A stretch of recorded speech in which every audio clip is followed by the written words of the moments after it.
क्या, अरे सब ऐसे लोग बह रहे थे, लाइक जैसे फिल्म में देखते हैं ना अपन। मैंने लाइव ऐसा देखा, सब लोग बह रहे, कार ऑन बह रही है, बस बह रही है, लोगन बचाओ बचाओ चिल्ला रहे, गाय बह रही है, भैंस बह रही है, खच्चर बह रहे, कोई बचाने वाला ही नहीं है। पहाड़ों ने ऐसे गिर रहे जैसे कि मट्टी के टीले गिर रहे हो। पानी इतना तेजी से, ऊपर का जितना भी पहाड़ का पानी था ना, ऊपर सिर्फ मंदिर बचा, उसके अलावा कुछ नहीं बचा, और रास्ते में भी कुछ नहीं बचा।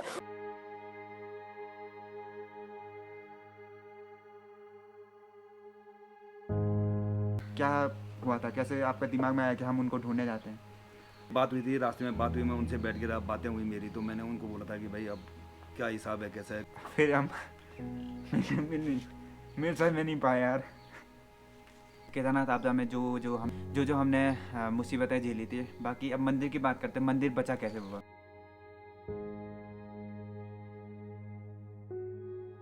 तो 16-17 जून का वो दिन था और ऐसा ही कुछ मौसम बना हुआ था। यहाँ तो कंटिन्यूस बारिश हो रही थी और हमें इतना भी कोई अनुमान नहीं था कि ऐसा कुछ हो जाएगा, ऐसा इतनी बड़ी भयानक प्राकृतिक आपदा आ जाएगी जो पूरे केदारनाथ में नहीं पूरे देश में ऐसी तबाही मचा देगी। तो मैं कुछ फोटोग्राफ्स यहाँ पर डाल रहा हूँ जो आप देख सकते हैं कि मतलब कितनी वो खतरनाक आपदा थी, वो प्राकृतिक आपदा थी। जहाँ जहाँ वो आपदा का पानी गया था ना, वहाँ वहाँ सैलाब ही आ गया था और पूरा मलबा, पूरे लोगों के घर ही, जो सपनों के घर होते हैं, वहाँ वहाँ मलबा भर गया था। अपने घर बचाना तो मुश्किल, जान बचाना तक मुश्किल हो गया था उस आपदा में। ये फोटोग्राफ्स हैं कुछ जो श्रीनगर में आई थी आपदा, जो केदारनाथ में आई थी, जहाँ जहाँ से ये मलबा गया था ना, वहाँ वहाँ तक की ये फोटोग्राफ्स हैं। आप देख के अनुमान लगा सकते हैं इनको। तो सबसे पहले तो आप सभी लोगों का हमारे एक नए व्लॉग में स्वागत है। तो पिछले व्लॉग में मैंने आपसे कहा था कि जो 16-17 जून 2013 को जो प्राकृतिक आपदा केदारनाथ में आई थी, उससे हमारे जनजीवन पर, आम जनजीवन पर कितना इफेक्ट हुआ था, कितना प्रभावित ये जनजीवन हुआ था, उसके बारे में आपको बस 50 क्वेश्चन पूछने थे।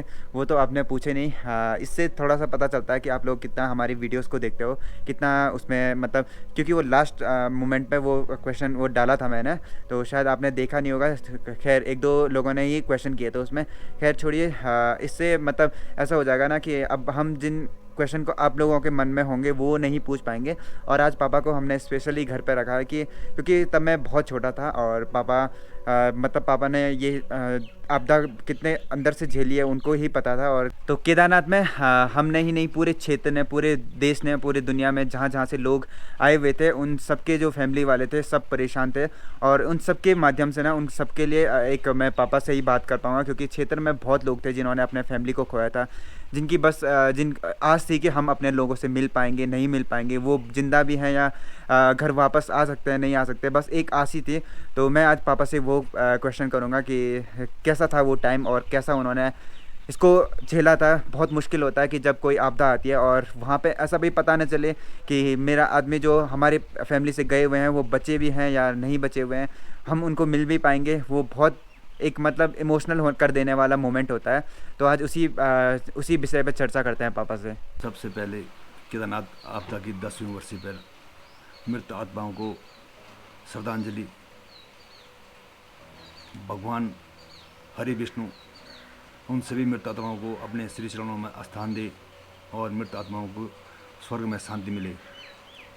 तो वो जो 16-17 जून की जो आपदा आई थी ना, उसी विषय पर आज मैं अपने पापा से और मम्मी से बात करने वाला हूँ, क्योंकि पापा ने भी अपनी फैमिली को खोया था और मम्मी ने भी अपनी साइड से अपनी फैमिली को खोया था, अपने भाई को खोया था, और पापा ने भी अपने भाई को खोया था, और मैंने भी अपने भाइयों को खोया था। तो जो मेरे पापा के भाई थे, उनके जो बच्चे थे वो मेरे भाई थे, तो मैंने भी उनको खोया। तो इस आपदा को ना बहुत गहराई से हमने झेला और बहुत नुकसान हुआ था उस टाइम पे।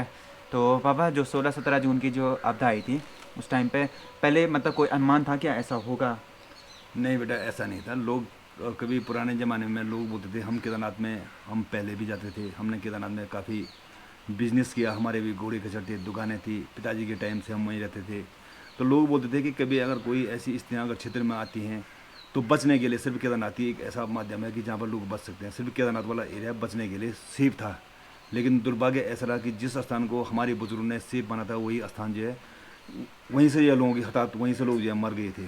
ये मतलब ये बड़ा दुख था कि जहाँ के लिए लोग बोलते थे कि बचना है, जहाँ बचने के लिए लोग जाते थे, वहाँ जो है सब लोग मर गए थे। ये बड़ा दुख था इस चीज़ का। मतलब ये अनुमान नहीं था कि कभी केदारनाथ में ऐसी स्थितियाँ आएंगी और बाबा का इतना रौद्र रूप होगा, ये समझ में कभी आया नहीं था मैं। तो पापा, जो ये आपदा थी ना, तो इसका मेन रीज़न क्या था? कहते हैं कि कहते हैं क्या कि है ही रियल है कि 2013 16-17 जून को जो है धारी देवी को जो है धारी देवी में जो एक्चुअली जहाँ पर जो है जो डैम वगैरह बनने थे उसमें वहाँ धारी देवी को हटा रहे थे, वो वहाँ से जो है माता का जो है स्थान चेंज कर रहे थे। तो उसी दिन जैसे इन लोगों ने जो है वहाँ पे जो है माता का स्थान चेंज करने की बातें की, तो वैसे ही जो है शाम को केदारनाथ में आपदा आ गई थी। तो मतलब इसका मतलब है कहीं ना कहीं जो है आप देवी देवताओं के साथ जो है जो ये ऐसे खिलवाड़ होता है, इससे जो है भगवान जो है रुष्ट हो गए थे और बाबा ने जो अपना रौद्र रूप दिखा दिया था। मैं आपको बता देता हूँ कि धारी देवी जो है वो श्रीनगर से 25 किलोमीटर आगे है और ये चारों धाम की प्रोटेक्टर मानी जाती हैं, कि ये चारों धाम की रक्षक मानी जाती हैं। तो आप जब भी केदारनाथ आते हो या कहीं भी मतलब उत्तराखंड में अगर विजिट करते हो तो धारी देवी माता के दर्शन जरूर करें, क्योंकि वो चारों धाम की प्रोटेक्टर हैं और हमेशा रक्षा करती हैं। तो जब उन्हें डैम बनाने के चक्कर में आदमी ने अपने अपने सुविधा के चक्कर में उनका स्थान थोड़ा सा विस्थापित करने के लिए एक स्थान से दूसरे स्थान पर रखने की बातें चल रही थी, तो उसी शाम को, ऐसे भी नहीं है कि 1 महीने बाद 2 महीने बाद, उसी शाम को केदारनाथ में ऐसा प्रलय हो गया था। और वो ऐसा प्रलय था कि पूरा आम जनजीवन पूरा छत बिछत हो गया था। हमें समझ नहीं आ रहा था कि हम करें क्या। और मेरे पापा ने भी बहुत बहुत मतलब मेरे पापा ने पूरे क्षेत्र ने ही बहुत पूरा देखा था कि मतलब पापा, जब आप, मुझे जहाँ तक याद है कि आप लोग भी ढूंढने गए थे, सोनप्रयाग तक ढूंढने गए थे कि हमें शायद वो मिल जाएंगे, हमारे जो फैमिली वाले गए थे वो मिलेंगे। तो क्या हुआ था, कैसे आपका दिमाग में आया कि हम उनको ढूंढने जाते हैं?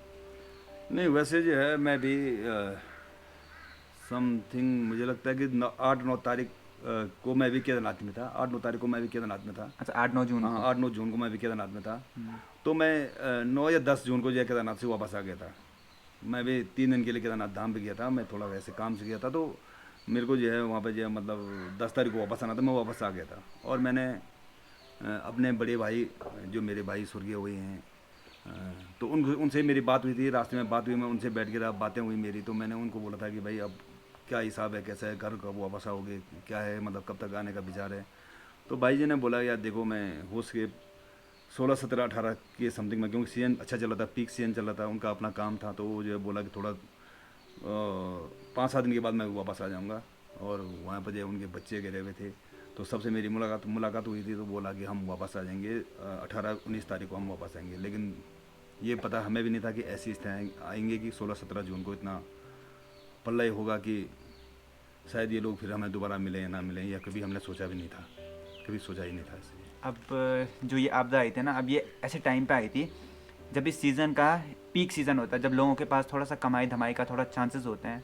और एक तो टाइम ऐसा भी था कि समर वेकेशन थी, तो अब पहाड़ों में थोड़ा सा हमारे पास मतलब इतना अच्छा पैसा तो होता नहीं है, तो काम, छोटे बच्चे छोटे सी उम्र से हमें काम करना सिखा देते हैं कि अगर जीवन में थोड़ा सा काम अगर जीना है तो काम तो ज़रूरी होता है।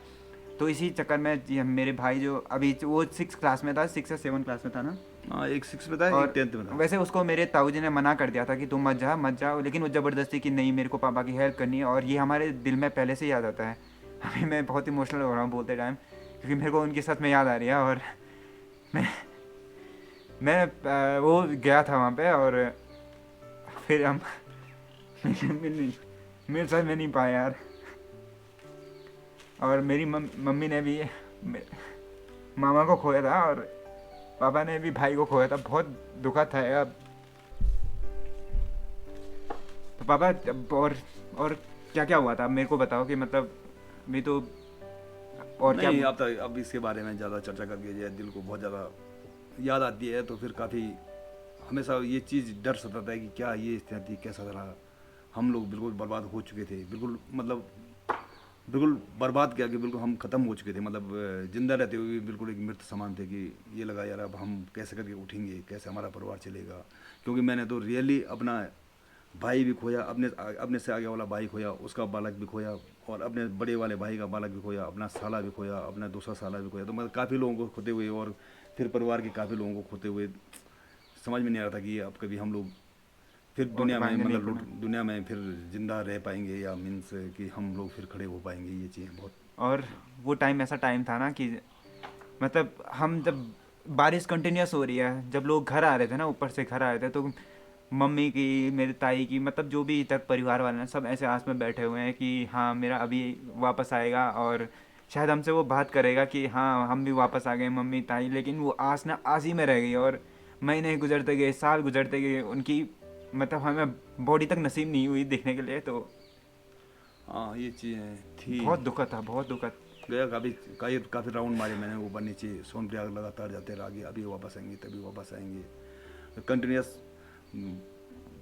वहीं पे घूमते रह गए, आज मिलेंगे कल मिलेंगे, आज मिलेंगे कल मिलेंगे। लेकिन लास्ट ये लगा कि अब जब लोगों ने बताया यार कि वहाँ पर काफ़ी कैजुअलिटी हो चुकी हैं, डेड बॉडी नहीं मिली हैं, कोई बह गया है, कोई ऊपर जंगलों में मर गए हैं, तो फिर समझ में नहीं आएगी अब क्या होगा। तो जाने के लिए रास्ते भी नहीं थे, सारे पुल वगैरह सारे टूट गए थे, तो कहीं से भी ये नहीं हो रहा था कि कैसे करके जाएँ, तो समझ से परे था ये। बहरहाल क्या बोले आप इस पर, तो ज़्यादा तो बस हम यही जो लेकिन जहाँ ऐसा भी नहीं है, आत्माएं बहुत लोगों ने ऐसा नहीं सिर्फ हम ही थे, इसमें जब नहीं, पूरी बहुत दुनिया ही पूरी और पूरा इंडिया ही पूरा, अब इतनी भीड़ थी वहाँ पे कि मतलब मुझे लगता है कि उसका अनुमान लगाना ही मुश्किल है कि मुश्किल है, कितने लोग कितने- मरे कितनी हैं, आप कितनी कैजुअलिटी वहाँ पे, ये अनुमान लगाना ही मुश्किल है, क्योंकि किसी का तब तक जो है कोई रजिस्ट्रेशन वगैरह का कोई सिस्टम था भी नहीं, तो कोई गणना भी नहीं होती थी कितने लोग जा रहे हैं, कितने आ रहे हैं, कितने वहाँ पे हैं, कोई पता ही नहीं था। और लेकिन केदारनाथ बिल्कुल जो है सिर्फ बंदर के अलावा और कोई भी चीज़ जो है वहाँ पर जो है सुरक्षित नहीं थी। वो पल ही हमारे लिए बहुत मुश्किल था, बहुत मुश्किल था काटना। 2-2 3-3 महीने तक यहाँ पे भी मतलब ऐसा हो गया था कि अब मतलब हमें आस तब तक भी थी कि हाँ हमारे वापस आएंगे, और सच में शायद कहीं ना कहीं से मुझे अभी तक ऐसा लगता है कि कभी ना कभी वो वापस शायद आ जाएं, क्योंकि जब तक हमें किसी को सामने से नहीं देखता ना, किसी की बॉडी नहीं देखता ना, तो फिर तो विश्वास भी नहीं आता है। लेकिन ऐसा होता है कि यार शायद कहीं से वो, चलो खैर, बाकी ऐसा ही था, बहुत दुखद था वो।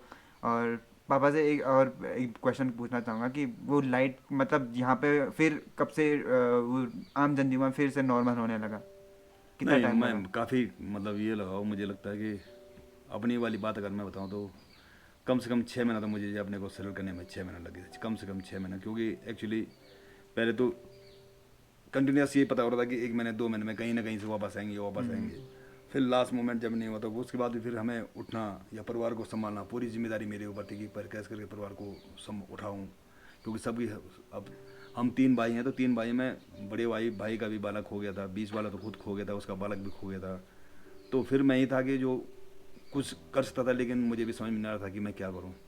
फिर साथ में अगर वाइफ थी कि मेरी वाइफ मुझे अगर बोलती भाई थोड़ा, तो उसका भी अपना भाई खो गया था, उसका अपना भाई भी जो है मतलब आपदा में जो है चले गया था, तो समझ में नहीं आ रहा था कि अब कौन मुझे सहारा देगा, समझ में कुछ नहीं आ रहा था इस चीज़ का, कोई भी सहारा, कोई भी ये नहीं था कि हमें कौन संभालेगा या हमें कौन उठाएगा या हमें कौन समझाएगा, कुछ समझ में नहीं आ रहा था। तो लगभग 6 महीने लग गए थे हमें रिकवरी करने में। अभी तक भी हम उस मतलब जब भी तो वो दिन याद आता है तो फिर अभी बहुत डर बहुत लगता है, मतलब ऐसा डर लगता है कि अभी भी, और हमेशा ऐसा होता है ना कि मतलब 10 सालों से मैं देख रहा हूँ कि 16-17 जून को ना ऐसी बारिश होती है ना, कहीं ऐसा डर लगता है कि रूह कांप जाती है उससे, कि इतना मुश्किल होता है वो दिन ही। ऐसा जब भी बाहर देखते हैं तो ऐसा लगता है कि हाजी के दिन ऐसा हुआ था। और जब हमें तो तब पता चला जब ऊपर से कोई घर आ गया था, वो ऊपर के जंगलों में, पापा ऐसे ही बोल रहे थे कि ऊपर जंगलों में गए थे। क्यों गए थे वो ऐसे? वो डर के मारे एक्चुअली नीचे से इतना सैलाब आ गया था कि लोग डर के मारे ऊपर जंगलों की तरफ गए थे, ऊपर भाग गए थे, तो वहाँ जो है न तो उनको खाने को मिला, ना ही वहाँ पे जो है कोई रहने की सुविधाएं थी जंगलों के बीच में। तो ऊपर गए तो बोलते हैं कि नीचे से जो केदारनाथ की आपदा में जो गैस वगैरह जो इतनी ज़्यादा सारे गैस फैल गई थी, और ऊपर जो है वो जितनी हाइट पर ऊपर गैस गई तो उतने लोग सारे जो है मतलब वो जहर से पॉइजन टाइप का हो गया था कि वो मर गए थे। और फिर खाने पीने की उनके पास कोई साधन भी नहीं थी, ना रहने के लिए साधन थे, और छोटे छोटे बच्चे को आदमी कितना कैरी कर लेगा, अपने कोई नहीं बचा पाया, बच्चों को कैसे बचा पाता आदमी, कोई भी ऐसा बहुत ये तो। और कुछ तो ऐसे भी थे कि पूरी केदारनाथ आपदा से बच के आए, और एक भाई हमारा में भाई भी था वो, तो वो पूरी केदारनाथ आपदा से बच के आ गया था। और लास्ट टाइम पे एक ऐसा, क्योंकि पुल सारे छत बिछत हो गए थे, पुल बचे ही नहीं थे, तो लोगों ने ऐसे पेड़ के बनाए हुए थे पुल के, हाँ इससे थोड़ा क्रॉस करके बच जाएंगे। लेकिन पानी का बहाव इतना तेज़ था कि जैसे वो उस पुल को क्रॉस करने लगा, उसकी नज़र ऐसे बह गई और सीधे वो वहीं मतलब वो भी बह गया था, वो भी बह गया उस पानी में। वो ही नहीं, बहुत सारे बहुत लोग थे मतलब उसमें। बहुत लोग उतनी भयंकर तरीके से 5-5 दिन खाना मतलब नहीं मिला। मरना था कुल मिला के, जिनको जाना था बाबा को जो है बस बाबा ने ले अपना जाना रौद्र था रूप उनको। दिखा दिया, बस रौद्र रूप दिखा दिया था बाबा ने। ऐसा होता ना, अगर 1-2 दिन बारिश होती है और उसके बाद मौसम साफ हो जाता तो शायद बच जाते वो लोग, क्योंकि उसके बाद धूप मिल जाती उन्हें, ठंड से भी काफ़ी लोग मरे, और शायद थोड़ा आर्मी की जो सेवाएं थी वो थोड़ा जल्दी से काम स्टार्ट कर देती। लेकिन ऐसी बादल खराब था। मौसम ख़राब था, उनकी भी कोई गलती नहीं थी, उन्होंने पूरी हेल्प करी और एक हेली तक क्रैश हो गए थे वहाँ पे, आर्मी के हाँ, लोग भी एक- क्रैश हो गए थे, आर्मी के लोग भी मर गए थे, जो सेवा करते थे वो लोग भी वो मर भी गए थे, मर गए थे। हेले ही क्रैश हो गए थे। तो मैं आप लोगों मतलब हर लोगों से, वीडियो देखने वालों से एक उम्मीद करता हूँ कि कृपया जो भी लोग जो है केदारनाथ में जाते हैं तो थोड़ा सा जो है मतलब एक भक्ति भावना से जाएं। कहीं जो है मतलब आप ये मतलब दारू का सेवन, दारू दूरू या ये चीज़ों का मतलब धामों गंदे दामों पर जो है इन चीज़ों को विशेष मतलब एक भावना से ही जाएं कि हम भगवान के दरबार में जा रहे हैं। कहीं ना कहीं जो है इन चीज़ों का भी उल्टा असर पड़ता है, सही बात है। इन चीज़ों का असर भी उल्टा पड़ता है कि हो। अब ऐसा नहीं कि टूरिस्ट हो चाहे हम हो, हर आदमी को जो है एक भगवान को जो है भगवान के रूप से देखना चाहिए, तभी जो है हम लोग यात्राएं सफल हो सफल पाएंगे। हो सकते। बाकी एक क्वेश्चन आया था, रचना गुप्ता जी हैं दिल्ली से पापा, तो वो कह रही थी कि जो केदारनाथ मूवी बनी थी उसमें सुशांत सिंह राजपूत का जो एक्ट था वो केदारनाथ आपदा में उन्होंने किसको मतलब रिप्रेजेंट किया था? तो मेरे हिसाब से उन्होंने आर्मी को रिप्रेजेंट किया था, क्योंकि जहाँ जिस आपदा में लोग सोच रहे थे कि हम खुद को बचाने की सोच रहे थे, बाकी किसी की भी परवाह नहीं थी कि कोई बचे ना बचे, उसमें आर्मी को रिप्रेजेंट किया था कि आर्मी ने अपनी जान पे खेल के ऐसी आपदा में जाके उनको बचाया था। तो ये आपका आंसर है। बाकी इसीलिए हमने कहा था कि आप लोग अगर क्वेश्चन पूछते तो हम पुटअप करके आपको पूरा आंसर बताते हैं। बाकी ऐसे ही कुछ अगर आपके मन में कभी हो तो फिर हम नेक्स्ट टाइम जब भी वीडियो बनाएंगे तो फिर उस पर डिस्कस करेंगे। और तो पापा, तो ये तो बात हुई कि केदारनाथ आपदा में जो हमने मुसीबतें झेली थी। बाकी अब मंदिर की बात करते हैं, मंदिर बचा कैसे हुआ? देखो भगवान तो भगवान है। देखो भगवान शिव, मुझे लगता है कि भगवान शिव का त्रिनेत्र खुल गया था, और जब भगवान शिव जी का त्रिनेत्र खुलता है तो फिर प्रलय तो आती है।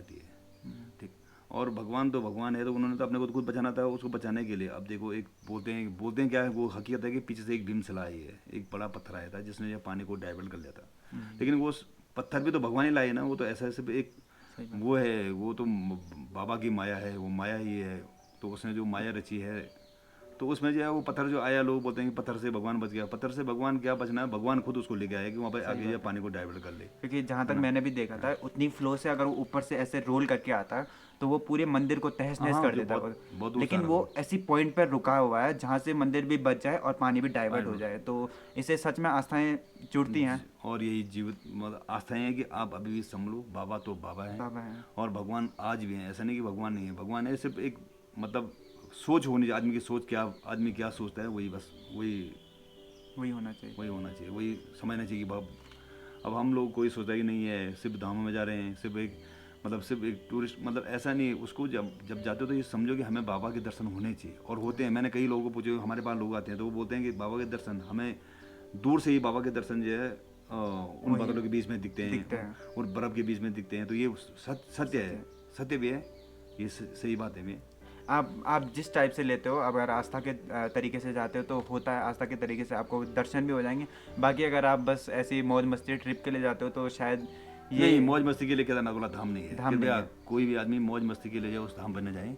मौज मस्ती के लिए बहुत आपके पास पिकनिक स्पॉट पड़े हैं, जहाँ जाना है आपको वहाँ जा सकते हैं। लेकिन अगर आप धाम की तरफ जाते तो एक आस्था के रूप में जाए। उससे जो है क्या होता है कि एक्चुअली दूर दूर से लोग आते हैं, अब पता नहीं क्या उनकी भावनाएं क्या है, लेकिन झेलनी परेशानी जो है उस नज़दीक के लोगों को झेलनी पड़ती है।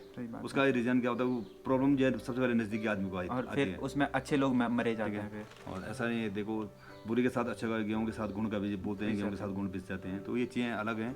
लेकिन मैं सभी लोगों से रिक्वेस्ट करूंगा, जो भी लोग जो हैं केदारनाथ धामों में, कहीं केदारनाथ हो, बद्रीनाथ हो, कहीं भी धामों में जाते हैं तो एक आस्था के रूप में जाएं, ना कि पिकनिक के रूप में।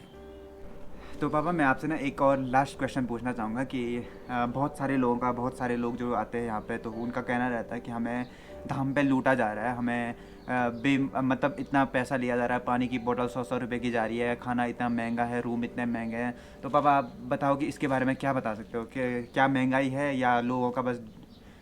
नहीं, महंगाई मैं नहीं मानता हूँ महंगाई है। 22 किलोमीटर के ट्रैक पे 22 किलोमीटर तक ऊपर तक सामान पहुँचाना, और उसके लिए सामान पहुँचाने के लिए कहीं खच्चरों की ज़रूरत पड़ती है, कहीं लेबर की ज़रूरत पड़ती है।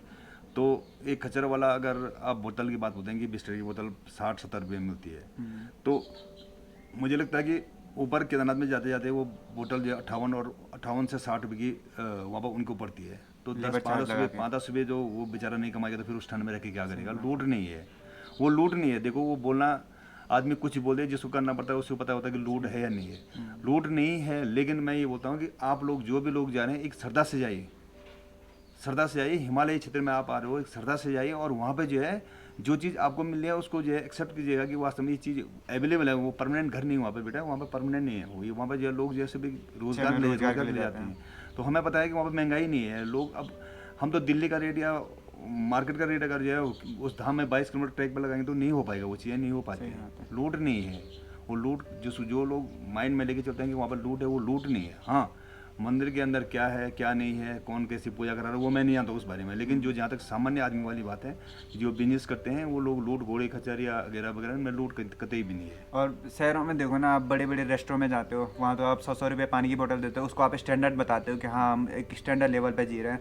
और वो जो 22 किलोमीटर पे पानी लेके जा रहा है, आपको पानी अवेलेबल करवा रहा है, आपके दर्शन कराने में इतनी मदद कर रहा है, आप उसको लूट बोल रहे हो, तो ये बहुत कतई बहुत गलत बात है। लूट नहीं है वो। आप सदा से जाइए, देखो सिर्फ इतना माने कि आपको उस स्थान पे वो चीज़ अवेलेबल हो रही है, सही बात है। उस चीज़ को माने कि वो बाबा का प्रसाद है, उसको ग्रहण कीजिएगा।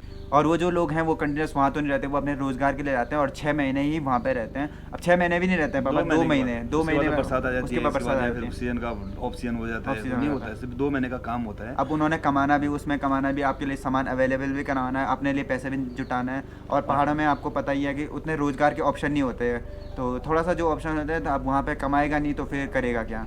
नहीं, उतनी कमाई नहीं होती, इतना लोग बोलते हैं, बहुत बोलते हैं कि लूट नहीं है, बहुत नॉर्मल से रेट है। और 22 किलोमीटर की चढ़ाई पर अगर कोई ऐसा सामान आपके लिए अवेलेबल करा तो उसके लिए धन्यवाद देना चाहिए कि हाँ, अगर 100 रुपये या 200 की बोतल दे रहा है तब तो लूट है, वो लूट है कि हाँ। लेकिन वो फिर जो अगर मिनिमम रेट 100 रुपये है तो वो तो 80-100 वही वो तो ज़्यादा नहीं है ना, क्योंकि उसको ले जाने में इतना खर्चा आ जाता है कि उसको मार्जिन भी नहीं बैठता उतना, तो उतना हेडेक रखा, उतना सामान अपना दुकान पे रखा। और दुकानें भी ऐसी नहीं होती कि उसको सोने की जगह तक नहीं होती पापा, छोटे छोटे ऐसे फिर ये भी है, बगल पे लगाए है कि जो सामान बच गया उसको तो वहीं डिस्पोज कहाँ ले जाएगा वो बेचारा, उसका तो मार्जिन जो है जो कमाना है वो सब खत्म। अगर सामान उसके बाद बच गया तो फिर उसको नहीं चलाने में और महंगा पड़ जाएगा वो, तो इसलिए फेंकना ही पड़ता है, क्योंकि वो 6 महीने बाद तो फिर आदमी का वो सामान वैसे भी एक्सपायर हो जाएगा। तो ये चीज़ें ऐसा कुछ नहीं है, देखो हर चीज़ को देखते हुए। लेकिन आप लोग जो भी आ रहे हैं केदारनाथ धाम में, कृपया एक सच्ची श्रद्धा से आएँ और भगवान को जो है मतलब भगवान के दर्शन अच्छे से कीजिए। पिकनिक लेके मत आए, पिकनिक लेवल पर ना जाएं, एक अच्छे मतलब दर्शन के रूप में ही जाएं बस। और पापा जो 2013 से पहले जो मतलब यात्रा वाले थे और अब जो यात्रा वाले हैं, आस्था थोड़ा सा बड़ी तो है, मेरे को लगता है जहाँ से मंदिर बचा था तो आस्थाएं तो बड़ी हैं उससे। नहीं ऐसा देखो, पता है समय की बात होती है, उसमें टूरिस्ट का जो है वैसे पहले भी ऐसा नहीं, केदारनाथ धाम आज से नहीं है, केदारनाथ धाम तो प्राचीन है। वहाँ पर लोग, हम तो मुझे ये पता है कि मैं तो 88 से मैं भी केदारनाथ में रहा हूँ, ऐसी बात नहीं है। टूरिस्ट तब भी थे, अब बड़े हैं वो बात नहीं है, बड़े हैं क्यों, धीरे धीरे तो टूरिस्ट का बढ़ना तो होता ही लाजमी है कि बढ़ते ही बढ़ते हैं। लेकिन अब थोड़ा लोग ये बोलते हैं कि थोड़ा आस्था ज़्यादा बढ़ी है ऐसा, क्योंकि वो आपदा के बाद जो है लोगों को ये लगा कि जब मंदिर बचा है और कुछ नहीं बचा है तो इसका मतलब कहीं ना कहीं तो ये चीज़ें हैं। ऐसा नहीं है, भगवान तो तब भी थे अब भी हैं, ऐसा नहीं कि भगवान नहीं, भगवान तब भी थे अब भी हैं, बस हम लोगों को थोड़ा सोच ही चलना चाहिए बस। बाकी थैंक यू, आपने हमारा पूरा व्लॉग देखा, इसीलिए हमने कहा था आपको कि आप अगर 50 क्वेश्चन पूछते तो हम आपसे आंसर करते और अच्छा भी लगता है, हमें मज़ा भी आता है आपके आंसर देने में। तो उससे बाकी जो मेरे मन में थे मैंने आप पापा से पूछ लिया, क्योंकि पापा को थोड़ा ज़्यादा एक्सपीरियंस है मुझसे। और तो चलो फिलहाल इस ब्लॉग को आज यहीं पे ख़त्म करते हैं, एंड करते हैं, और फिर मिलते हैं आपसे नए ब्लॉग में। तब तक के लिए आप अपना ध्यान रखिए और व्लॉग को देखते रहिए। और अगर आप चैनल पर नए हैं तो चैनल को जरूर सब्सक्राइब करें, वीडियो को लाइक करें, अपने दोस्तों में शेयर करेगा। मिलते हैं नए, तब तक के लिए जय हिंद, जय भारत, जय उत्तराखंड।